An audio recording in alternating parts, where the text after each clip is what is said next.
Today, I want to address a real heartfelt question. Why did God make me ugly? I want to read a letter. Why did God make some people ugly and unattractive?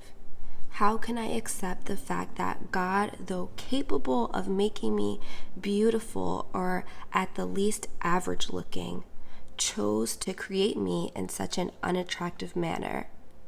As an unattractive person myself, I could say life is tough for us. Our opinions and ideas are most often sidelined. We have it tough in offices and schools and colleges. I can't express in words how difficult it is to be confident. This is straining my relationship with God. Clearly in the Bible, there are some features described as examples of beauty.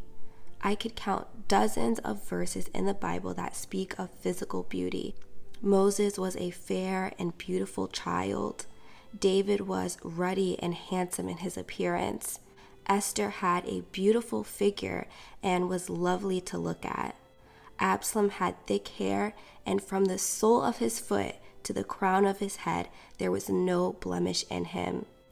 Now I know God is concerned about what we do with our bodies, and He cares about our bodies. So why does He make some of us so unattractive? What I just read was a real letter, and what I'm going to be addressing today is a real problem. I am not here to talk about being ugly on the inside, and I understand that some people think it's vain to even give thought or energy towards outward appearance. I am not going to give a fake response or sugarcoat anything. Even Jesus himself said, "And ye shall know the truth, and the truth shall set you free." And the truth is, there is a standard of beauty throughout society, some that are in culture, and some standards of beauty are throughout the entire world that some people just don't fit into. And here is the obvious: your appearance is not the priority. God is the priority. What you look like on the inside is more important than what you look like on the outside. And what other people think of you is insignificant compared to what God thinks of you. I also want to mention it is important to be the best version of yourself by taking care of yourself to the best of your ability. I'm pretty sure you know all of this already and have been told this as advice or encouragement if you've ever expressed this burden to someone else before. I just had to say it and throw it out there because I know that there are some people who will just dismiss this entire conversation as vain or narcissistic. And that is very upsetting because it already feels isolating to not fit in and feel like you're not accepted by just the way that you look. Like, let's talk about it. When society has very clear standards on what is attractive, how hard is it to not fit into that? It can feel unbearable. You feel rejected and unlovable. And that is a terrible, terrible feeling. Now, you may be wondering why I'm even making a video like this. The despair people feel about their appearance is heartbreaking to me. I will just say I do think that I'm beautiful. With that said, the letter in the beginning of the video was not written to me. Years ago, I found it on a very popular website called desiringgod.com, created by the well-known theologian John Piper. And the reason I found it is because I was searching for that answer. Even though I felt I was pretty, I didn't feel my body was. And it was so hard for me to get over or make sense of it.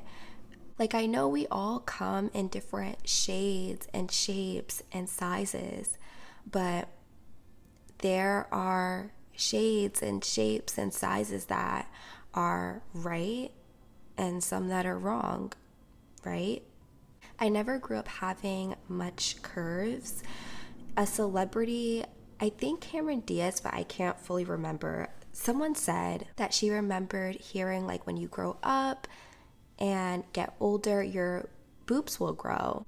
And that just never happened for her. I could relate to that. I bring that up because I think this is the gap between having an insecurity and really feeling like you're ugly. Besides me having a very small personal experience with these feelings at different points of my life, I should also mention that my background is in mental health. I love people, I love research, and I have studied beauty for years. And I think the difference between an insecurity and really feeling ugly is that when you believe you are ugly, you really believe something is inherently wrong. And sometimes you're right about that, right? Like, I didn't just have a feeling that I was smaller than others, but a feeling that something was wrong. Like, something was wrong with me hormonally, or there was some type of issue during puberty or some type of developmental issue. And I know other women have felt that way also if they were smaller, or maybe if their hips weren't at a certain width. It's that feeling that something is wrong. And of course, I know that men could feel that way as well with their size. Obviously, I'm speaking with the perspective and mind of a woman. If you were just kind of insecure about your nose, you may think your nose is a bit big and not as attractive compared to other people's noses. But when you really feel ugly, it's more than an insecurity. It's that something is wrong. Something is wrong with your nose. It's just exaggeratedly way too big and takes away from your other features, or this shape is off, or that it's crooked. Having features or body parts that are not symmetrical can cause you to feel like something is not right. Or your hair is so hard that no matter what treatments you do, it's not just frizzy, but it breaks so easily. So if your hair is just breaking all the time, obviously something is wrong. Or that your eyes are so far apart that it actually causes you to be cross-eyed. Like, it doesn't just stop at feeling unattractive. It's that something is not right. It's kind of hard for me to explain this, but if you truly feel ugly, I think that you know exactly what I'm talking about. This point is huge for people that do have a disformity or disability, because there could be some truth to something not really being right. If you are missing a limb or missing teeth, obviously that's not the norm. So the way that you experience life would be different from a lot of other people. I do want to bring attention to another thing that is worth mentioning before I give the solution, because I do know the answer to why God made you ugly if you are actually ugly. And the thing I want to just touch on is change. It is really important for me to mention this part because we change so much in this lifetime. And I don't just mean for the worst. We have all heard the very famous saying, beauty fades, meaning physical attractiveness and your outward appearance diminishes over time. But I would be remiss if I didn't mention that our outward appearance can just as well change for the better. Even what I spoke about, being troubled with my body, I have found that changing my diet and working really hard in the gym, my body can change. Now, it may not be exactly how I want, or I could say, well, that woman doesn't have to eat a strict diet, or she doesn't have to work out at all, yet she has the perfect figure. But it's my version of the best. Just this week, I read someone who explained they were physically ugly their entire life, and their physical appearance changed drastically a couple years after getting married. So much so that they actually receive compliments now for their looks, which for them is crazy. They made a humorous yet honest comment. God knew they wouldn't steward over their looks, or they kind of made it as if they would have been manipulative if they were really good looking, and that they just didn't have the character at that time before getting married. And I just found that comment to be really interesting because they took this approach of God knows what we could handle. I actually knew a man, a family friend. I knew him for years, and he was in his 50s. And one day I was visiting the family's house, and him and I were just speaking. And he ended up telling me that he grew 4 or 5 inches in his late 20s. Like, that was just so crazy to me, because obviously you get taller during puberty. And he just said, yeah, I was always just a very short kid. I was picked on. And he said, yeah, I literally have proof. I was in the military and they took my height, and obviously they keep all your records. They took my height when I first enlisted, and then when he got out, his height was so much taller, and it's just so crazy. And he wasn't even super tall. I think he was 5'9" or 5'10", but that is so crazy. I'm sure most people know their height is kind of locked in at 20, 21. Also, sometimes it takes time to grow into certain features. To take a pretty dark turn, I feel so heartbroken over this topic, because to me it's kind of reminiscent of suicide. And not because when people feel God has made them ugly, they feel an unbearable weight of isolation and hopelessness that's similar to those who attempt or commit. But one of the most horrific tragedies is a loss of potential and possibility. Obviously, it cuts short any future that could have been filled with success or accomplishments or relationships or any type of growth. And with this topic we are speaking of, when people feel God has made them ugly, they cut short so much possibility. I hear people say all the time that they will just never be beautiful. They will never have any true friends. They will never be married. They will never have kids. They will never have a family. That they would never be truly valued, or they would never be truly loved. And they have completely killed their future, because they already made the decision that their life and that their future would be less than, all because of their outward appearance. Now, I mentioned that your looks could certainly change for the better, but they may not. Let's face it, my friend who grew like 5 inches in his late 20s is pretty uncommon. And besides, you may be far past your 20s. So your solution is not betting on waking up one day, looking in the mirror, and seeing a significant change in your outward appearance. The solution I have been waiting this entire video to get to is trusting a particular character trait of God.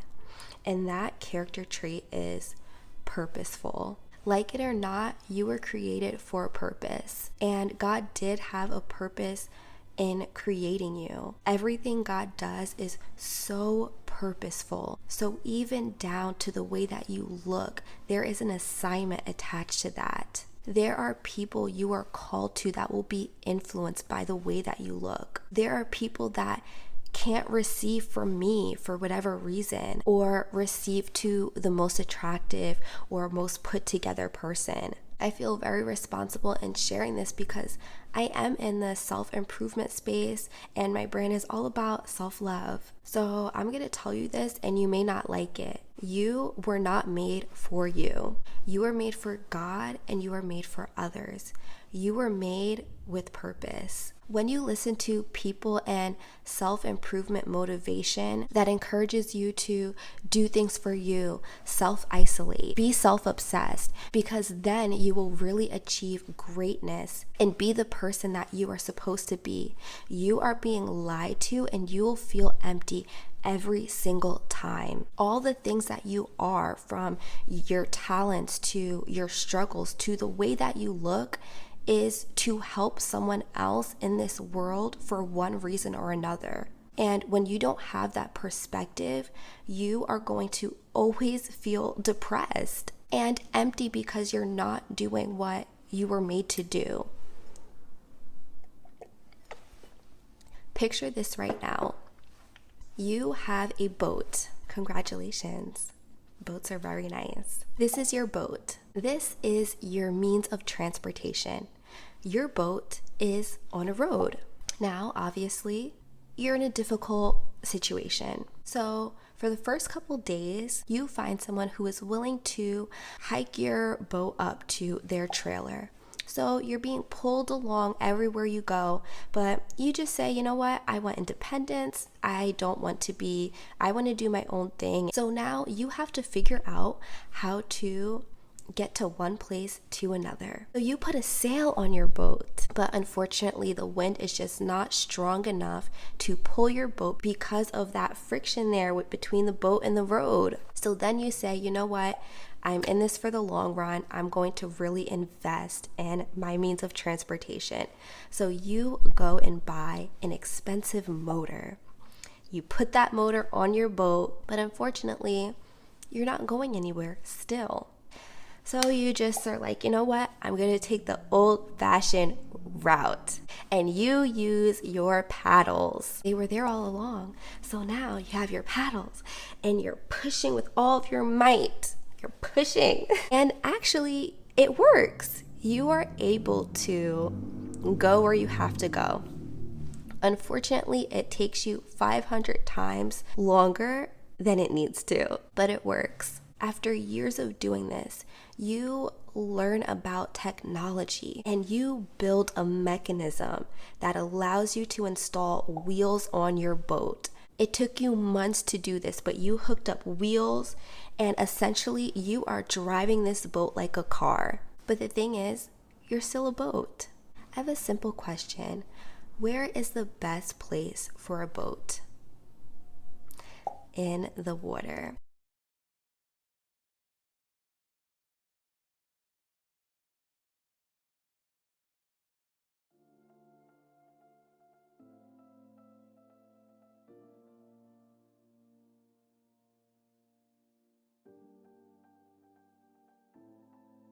We are living in such a crazy time in the earth right now, and there is such a lack of purpose. Just as a boat is designed for water and not the road, every single person has a unique purpose and role that they are meant to fulfill in their life. Am I saying that your purpose is to be ugly? No. Am I saying there is a purpose to the way that you look? Yes, absolutely. The way that you look does not determine your value or your purpose.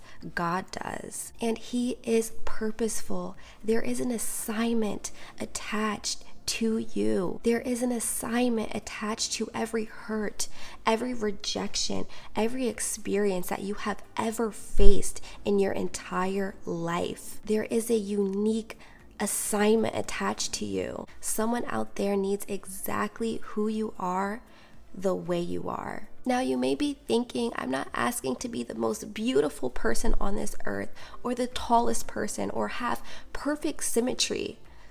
I just want to be valued. I know that you may just want to be loved or feel loved by somebody. And I'm telling you right now, love cannot be bought with money, fame, or beauty. Being beautiful does not guarantee that you will truly be valued and loved. As a matter of fact, people that are physically beautiful are more likely to be in superficial relationships because people were attracted to them for superficial reasons. Rather, someone who wants a friendship relationship or romantic relationship with you, it would be because they genuinely found you interesting, or find that you have a great personality, or find that they just feel so good being around you. You may think if you were more attractive, life would just be easier. And to that I say, there is nothing that will disqualify you for what is meant for you. You are 100% responsible for being the best version of yourself with all of the tools and resources that have been made available to you. But there is nothing that will disqualify you for what is meant for you. You are on this earth for a reason. At the end of the day, it's up to you whether or not you want to believe the way that you were made, the way that you look is a tragic mistake, or some way, somehow weaving with value and divine purpose. Your appearance, along with every other struggle, every other obstacle you have ever faced, plays a role in your purpose. You were fearfully and wonderfully made. Earlier I said that something could be wrong with you, but it's critical to understand that something could be wrong and purposeful at the same time. Something could be wrong in a certain context, but still serve a purpose. You may not be a supermodel or on the cover of a GQ magazine, but what I know for sure is that God is purposeful and that doesn't exclude you. I'm Brianna from Self Love Starts Now, and I love you so much. Bye.